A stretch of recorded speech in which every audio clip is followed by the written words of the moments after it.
തിരുഹൃദയമേ തീരാത്ത സ്നേഹമേ ആകാശം പോലല്ലോ. മിശിഹായിൽ ഏറെ സ്നേഹമുള്ളവരെ, തിരുഹൃദയ മാസത്തിലൂടെയാണ് നമ്മൾ കടന്നു പോകുന്നത്. വികാരിയച്ഛൻ ഈ ദിവസങ്ങളിലൊക്കെ വീട് വെഞ്ചരിക്കാനായിട്ട് പോയപ്പോൾ കണ്ടൊരു കാര്യം ഒന്ന് ഓർമ്മപ്പെടുത്തി. അതിങ്ങനെയാണ്: നമ്മുടെ ഭവനങ്ങളൊക്കെ പൊതുവെ പ്രതിഷ്ഠിക്കപ്പെട്ടിരിക്കുന്നത് തിരുഹൃദയത്തോടാണ്. പക്ഷെ ചില ഭവനങ്ങളിലെങ്കിലും ഈശോയുടെ തിരുക്കുടുംബത്തിൻ്റെ രൂപം അവിടെ പ്രാർത്ഥനാമുറിയിൽ ഇരിക്കുന്നത് കണ്ടു. വികാരിയച്ഛൻ പറഞ്ഞു, അങ്ങനെയല്ല, തിരുഹൃദയത്തിനാണ് നമ്മുടെ ഭവനങ്ങളെ പ്രതിഷ്ഠിക്കപ്പെടേണ്ടത്. അതിൻ്റെ ഒരു ചരിത്രം ഇങ്ങനെയാണ്. ഏകദേശം 17-ാം നൂറ്റാണ്ടിലാണ് സിസ്റ്റർ മേരി മാർഗരറ്റ് അലക്കോക്കിന് ഈശോയുടെ തിരുഹൃദയം വെളിപ്പെട്ട് കിട്ടുന്നത്. സിസ്റ്റർ അത്രമാത്രം ഈശോയുടെ പീഡാനുഭവങ്ങളെക്കുറിച്ച് ധ്യാനിച്ചതുകൊണ്ടാണ് ഈശോ അത് വെളിപ്പെടുത്തി കൊടുത്തത്. ഏകദേശം 19-ാം നൂറ്റാണ്ടോടുകൂടിയാണ് നമ്മുടെ ഭാരതത്തിൽ ഈശോയുടെ തിരുഹൃദയത്തിനോടുള്ള പ്രതിഷ്ഠ അല്ലെങ്കിൽ തിരുഹൃദയ ഭക്തി നമ്മുടെ ഭാരതത്തിൽ, കേരളത്തിലൊക്കെ ഉടലെടുക്കുന്നത്. അതിന് കാരണം പെറുവിലെ ഒരു വൈദികനായ മത്തയ്യ ക്രൗലി എന്നൊരു വൈദികനാണ്. അദ്ദേഹം ഏകദേശം ഒരു 2 വർഷത്തോളം വിശുദ്ധ മേരി മാർഗരറ്റ് അലക്കോക്കിന് തിരുഹൃദയം വെളിപ്പെടുത്തി കൊടുത്ത ദേവാലയത്തിൽ ഇരുന്ന് പ്രാർത്ഥിക്കുകയും അതിൻ്റെ ഭാഗമായിട്ട് അദ്ദേഹം തിരുഹൃദയ ഭക്തിയെ വളരുകയും ചെയ്തു. അങ്ങനെയാണ് അദ്ദേഹം ലോകമെമ്പാടും ഈശോയുടെ തിരുഹൃദയ ഭക്തി പ്രചരിപ്പിക്കാനായിട്ട് ഇറങ്ങുന്നത്. അങ്ങനെയാണ് നമ്മുടെ നാട്ടിലും അദ്ദേഹം വരുന്നത്. അതിന് കാതലായിട്ട് കിടക്കുന്ന ഒരു കാരണം ഇതാണ്.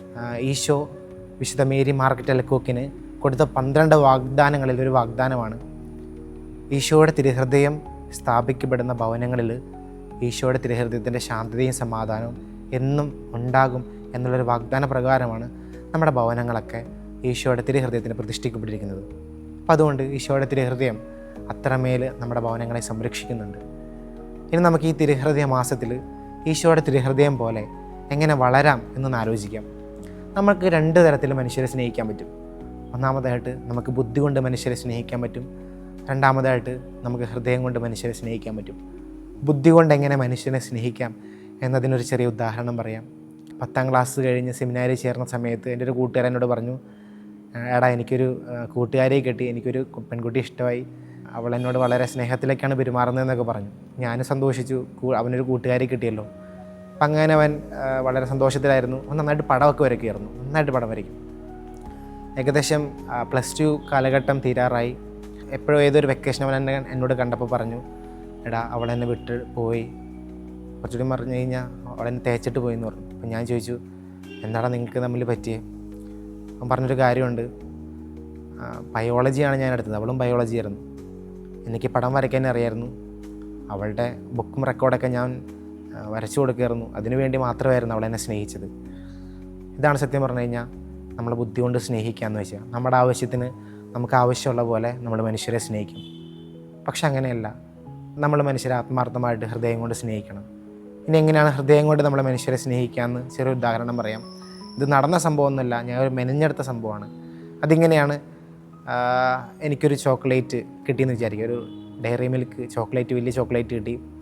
എൻ്റെ വീട്ടിലൊരു അനിയനോ അനിയത്തിയോ ഉണ്ടെന്ന് വിചാരിക്കുക. അപ്പോൾ ഞാനത് എൻ്റെ പഠന മുറിയിലെ ടേബിളിൽ വെച്ചിട്ട് ഞാൻ കളിക്കാനായിട്ട് പോയി. തിരിച്ചു വന്നപ്പോൾ ആ ചോക്ലേറ്റ് അവിടെ കാണാനില്ല. പക്ഷെ എനിക്കറിയാം ആ ചോക്ലേറ്റ് എടുത്തത് ഒന്നെങ്കിൽ എൻ്റെ അനിയനായിരിക്കും, അല്ലെങ്കിൽ എൻ്റെ അനിയത്തിയായിരിക്കും. പക്ഷെ എങ്കിലും എനിക്ക് വീണ്ടും ഒരു ചോക്ലേറ്റ് കിട്ടിക്കഴിഞ്ഞാൽ ഞാനത് അവിടെ തന്നെ കൊണ്ടുവന്ന് വയ്ക്കും. വേറെ ഒന്നുകൊണ്ടല്ല, അതെൻ്റെ അനിയനാണ്, അതെൻ്റെ അനിയത്തിയാണ്, എനിക്ക് അവരുടെ സ്നേഹമുണ്ട്. അപ്പോൾ അതുകൊണ്ട് ഇതാണ് ഹൃദയം കൊണ്ട് സ്നേഹിക്കുക. നമ്മൾ മനുഷ്യരെ ആത്മാർത്ഥമായിട്ട് ഒന്ന് ചിന്തിച്ചാൽ മതി. ഹൃദയം കൊണ്ടാണോ അതോ ബുദ്ധി കൊണ്ടാണോ സ്നേഹിക്കുക? ബുദ്ധി കൊണ്ട് സ്നേഹിക്കാൻ നമുക്ക് എളുപ്പമാണ്, നമ്മുടെ ആവശ്യങ്ങൾ അറിഞ്ഞ് നമുക്ക് മനുഷ്യരെ മാറി മാറി സ്നേഹിക്കാം. പക്ഷേ ഹൃദയം കൊണ്ട് സ്നേഹിച്ചാൽ നമുക്ക് ചില നഷ്ടങ്ങൾ സഹിക്കേണ്ടി വരും. ചോക്ലേറ്റ് നഷ്ടപ്പെട്ടതുപോലെ നമ്മുടെ ചിലപ്പോൾ ആരോഗ്യം നഷ്ടപ്പെടും, നമ്മുടെ സമ്പത്ത് നഷ്ടപ്പെടും, നമ്മുടെ സമയം നഷ്ടപ്പെടും. അതുകൊണ്ട് ആത്മാർത്ഥമായിട്ട് മനുഷ്യരുടെ ബന്ധം നിലനിൽക്കണമെന്നുണ്ടെങ്കിൽ നമുക്ക് ആത്മാർത്ഥമായിട്ട് മനുഷ്യരെ ഹൃദയം കൊണ്ട് സ്നേഹിക്കാനായിട്ട് പഠിക്കാം. ആരോ പറഞ്ഞിങ്ങനെ കേട്ടിട്ടുണ്ട്, കണക്ക് പറയുന്നിടത്ത് സ്നേഹമില്ലെന്ന്. അപ്പോൾ അതുകൊണ്ട് സ്നേഹമുള്ള മനുഷ്യരാണ് നമ്മളെങ്കിൽ നമ്മൾ കണക്ക് പറയാതിരിക്കുക എന്നുള്ളതാണ്. അപ്പോൾ ആത്മാർത്ഥമായിട്ട് ഈ 2 കാര്യങ്ങളൊന്നും ഉള്ളിൽ ചിന്തിച്ചേക്കാം.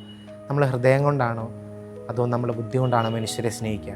ഈശോയെ പോലെ ഒരു വിശാലമായ ഒരു ഹൃദയം, മനുഷ്യരെ ആത്മാർത്ഥമായിട്ട് ഹൃദയം കൊണ്ട് സ്നേഹിക്കാനുള്ള വലിയ കൃപ ദൈവം നിങ്ങൾക്ക് നൽകി അനുഗ്രഹിക്കട്ടെ എന്ന് ആശംസിക്കുന്നു.